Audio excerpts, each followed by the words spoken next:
भगवान श्री कृष्ण ने कहा। उस स्थान पर पहुंचकर महाराज परीक्षित ने देखा कि एक नीच जाति का शूद्र राजा का वेश बनाए एक गाय तथा एक बैल को लाठी से पीट रहा था, मानो उनका कोई स्वामी ना हो। बैल इतना धवल था कि जैसे श्वेत कमल पुष्प हो। वह उस शूद्र से अत्यधिक भयभीत था जो उसे मार रहा था। वह इतना डरा हुआ था कि एक ही पैर पर खड़ा थरथरा रहा था और पेशाब कर रहा था। यद्यपि गाय उपयोगी है क्योंकि उससे धर्म प्राप्त किया जा सकता है, किंतु अब वह दीन तथा बछड़े से रहित हो गई थी। उसके पांवों पर शूद्र प्रहार कर रहा था। उसकी आंखों में आंसू थे और वह अत्यंत दुखी तथा कमजोर थी। वह खेत की थोड़ी सी घास के लिए लालायित थी।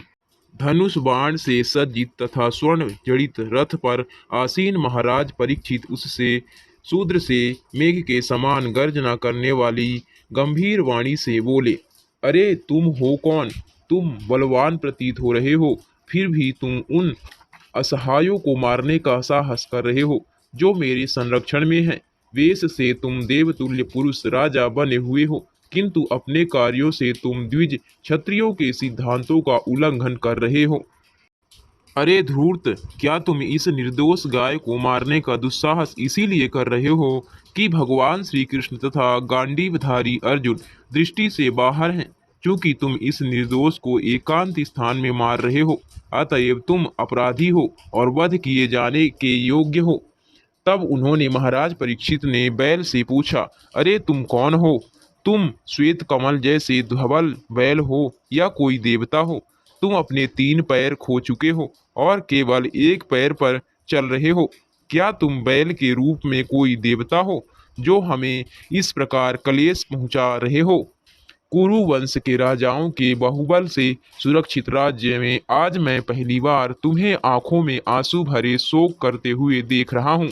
आज तक किसी ने पृथ्वी तल पर राजा की उपेक्षा के कारण आंसू नहीं बहाए। हे सुरवी पुत्र, अब तुम और शोक ना करो। तुम्हें इस अधम जाति के शूद्र से डरने की आवश्यकता नहीं है। तथा हे गोमाता, जब तक मैं शासक या खलों के दमनकर्ता के रूप में हूँ, तब तक तुम्हें रोने की आवश्यकता नहीं है। तुम्हारा सभी प्रकार से कल्याण होगा। हे साध्वी, यदि राजा के राज्य में भी सभी प्रकार के जीव त्रस्त रहें, तो राजा की ख्याति, उसकी आयु तथा उसका उत्तम पुनर्जन्म परमलोक नष्ट हो जाते हैं। यह राजा का प्रधान कर्तव्य है कि जो पीड़ित हों, सर्वप्रथम उनके कष्टों का शमन किया जाए। अतएव मैं इस अत्यंत दुष्ट व्यक्ति को अवश्य मारूंगा, क्योंकि यह अन्य जीवों के प्रति हिंसक है।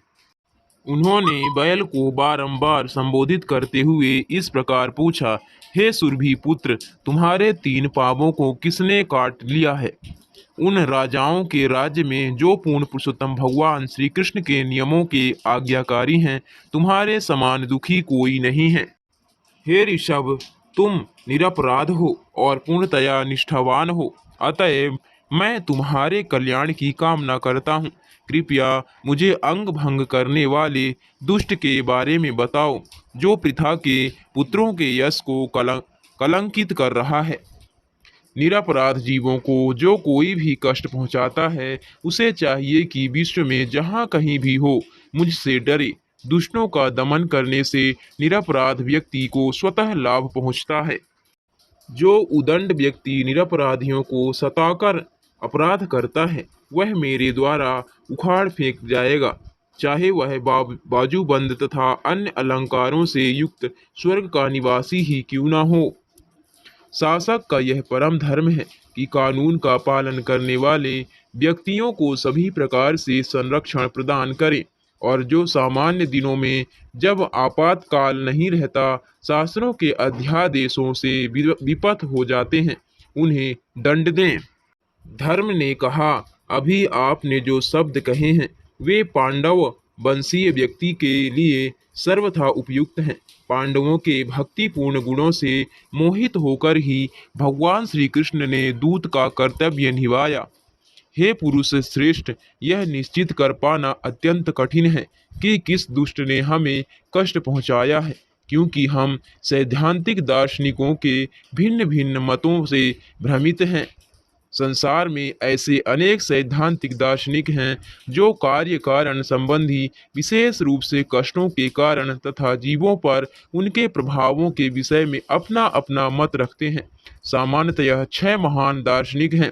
वैशेषिक दर्शन के लेखक कणाद, तर्कशास्त्र के लेखक गौतम, योग के लेखक पतंजलि, सांख्य दर्शन के लेखक कपिल, कर्म मीमांसा के लेखक जैमिनी तथा वेदांत दर्शन के लेखक श्रील व्यासदेव। यद्यपि धर्म रूपी बैल तथा पृथ्वी रूपी गाय अच्छी प्रकार से परिचित थे कि मूर्तिमंत कली ही उनके कलेशों का कारण है, फिर भी भगवत भक्तों के रूप में वे यह भी जानते थे कि श्री भगवान की अनुमति के बिना कोई उनको कष्ट नहीं पहुंचा सकता।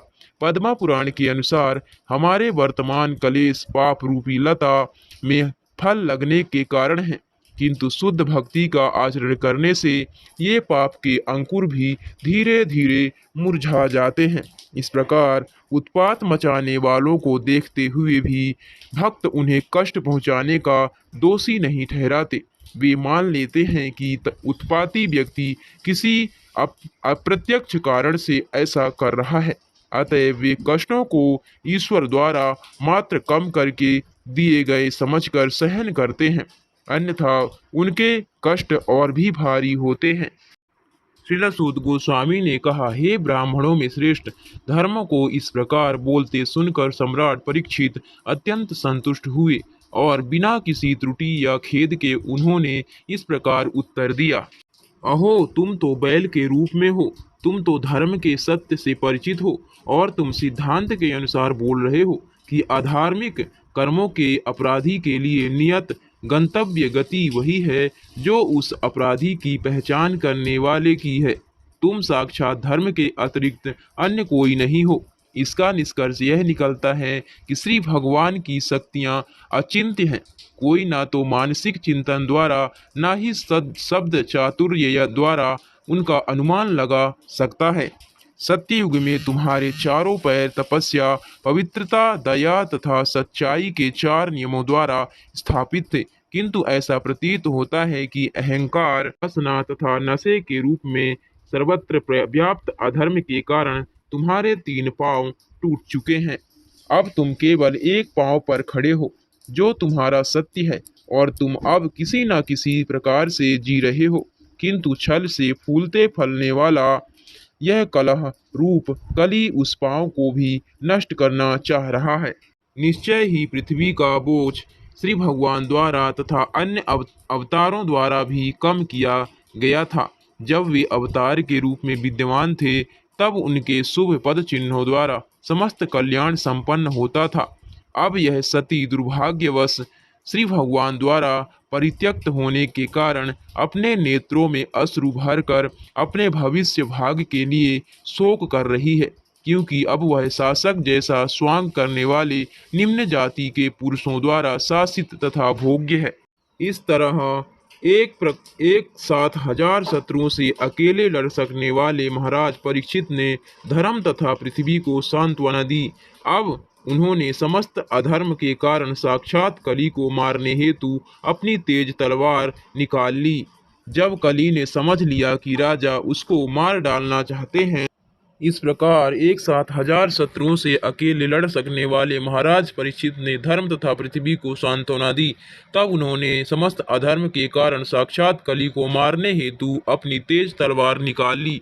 जब कली ने समझ लिया कि राजा उसको मार डालना चाह रहा है, तो उसने तुरंत राजा का वेश त्याग दिया और भयभीत होकर अपना सिर झुकाकर पूर्ण रूप से उनके समक्ष समर्पण कर दिया। शरणागत के रक्षक तथा इतिहास में प्रशंसनीय महाराज परीक्षित ने उस दीन शरणागत तथा पतित कली को मारा नहीं, अपितु वे दयालु पूर्वक मुस्कुराने लगे, क्योंकि वे दीन वत्सल जो हैं। राजा ने इस प्रकार कहा, हम अर्जुन के यश के उत्तराधिकारी हैं, और चूंकि तुम हाथ जोड़कर मेरी शरण में आए हो, अतएव तुम्हें अपने प्राणों का भय नहीं होना चाहिए, लेकिन तुम मेरे राज्य में रह नहीं सकते, क्योंकि तुम अधर्म के मित्र हो। यदि कली रूपी अधर्म को नरदेव अर्थात किसी कार्यकारी प्रशासक के रूप में कर्म करने दिया जाता है, तो निश्चय ही लोभ, असत्य, डकैती, अशिष्टता, विश्वासघात, दुर्भाग्य, कपट, कलह तथा दंभ जैसे अधर्म का बोलबाला हो जाएगा।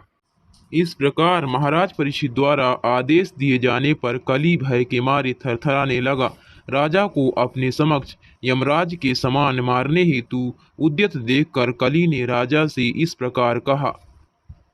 कली यदि राजा की आज्ञा का पालन न करता तो वे उसे तुरंत मारने तैयार थे, अन्यथा राजा को उसे जीवन दान देने में कोई आपत्ति नहीं थी। हे राजा, मैं आपकी आज्ञा से चाहे जहाँ कहीं भी रहूं और जहाँ कहीं भी देखूं, वहाँ केवल आपको ही धनुष बाण लिए देखूंगा।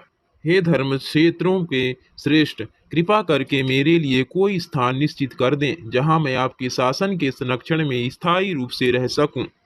कलयुग द्वारा इस प्रकार याचना किए जाने पर महाराज परीक्षित ने उसे ऐसे स्थानों में रहने की अनुमति दे दी जहां जुआ खेलना, शराब पीना, वेश्यावृत्ति तथा पशुवध होते हैं। कली ने जब याचना की तो राजा ने उसे उस स्थान में रहने की अनुमति प्रदान की जहां सोना उपलब्ध हो, क्योंकि जहां जहां स्वर्ण होता है वहीं वहीं असत्य, मद, काम, ईर्ष्या तथा वैमनस्य रहते हैं। इस प्रकार राजा ने धर्म रूप बैल के विनष्ट पैरों को पुनः स्थापित किया और आस्वादन देने वाले कार्यों से पृथ्वी की दशा में बहुत सुधार किए। वे सर्वाधिक भाग्यशाली सम्राट महाराज परीक्षित, जिन्हें महाराज युधिष्ठिर ने वन जाते समय हस्तिनापुर का राज्य सौंपा था, अब कुरुवंशी राजाओं के कार्यों से ख्याति प्राप्त करके अत्यंत सफलतापूर्वक संसार पर शासन कर रहे हैं। अभिमन्यु के पुत्र महाराज परीक्षित इतने अनुभवी हैं कि उनके पटु शासन तथा संरक्षकत्व के बल पर आप सब इस प्रकार का यज्ञ संपन्न कर रहे हो।